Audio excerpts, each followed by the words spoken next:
Let's be honest, folks. Is there anything more comforting than the smell of a roast chicken filling your kitchen? That golden brown skin, the juicy meat, the aroma that just screams Sunday dinner? It's pure magic. Roasting a chicken might seem like a big task, but trust me, it's easier than you think. We're gonna break it down together, step by step, and I promise you'll be pulling a showstopper chicken out of the oven in no time. Ready to get your hands dirty? Let's do this! First things first, the shopping list. Don't worry, we're not going overboard here. You'll need a whole chicken, about 3 to 4 pounds is perfect. Some olive oil, salt, pepper, and your favorite herbs and spices. I love using rosemary, thyme, and garlic, but feel free to get creative. A squeeze of lemon is always a winner too. Now let's give that chicken a good once-over. Take it out of the packaging, remove any giblets, those little packets tucked inside, and give it a good rinse under cold water. Pat it dry with paper towels. We want it nice and dry for crispy skin. Time to introduce our chicken to some flavor. Grab a few sprigs of rosemary, thyme, and a whole head of garlic. Don't be shy, we want the chicken to get to know these guys well. Peel a few cloves of garlic, give the herbs a rough chop and set them aside.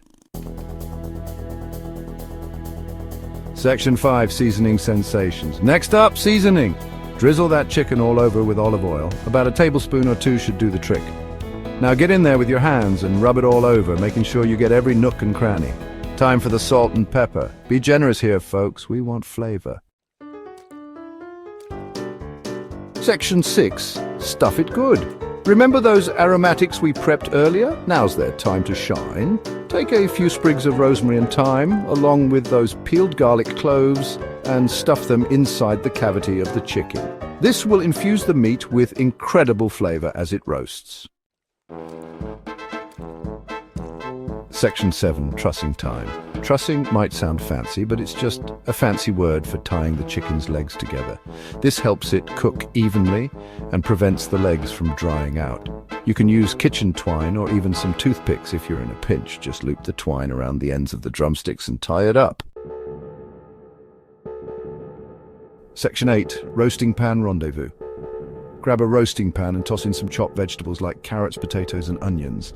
These will roast alongside the chicken, soaking up all those delicious juices and becoming incredibly flavorful. Plus, it saves you from washing extra dishes. Section 9. The golden bird emerges. Okay, folks, time for the main event. Preheat your oven to 425 degrees Fahrenheit or 220 degrees Celsius. Place the chicken on top of the vegetables in the roasting pan and pop it in the oven.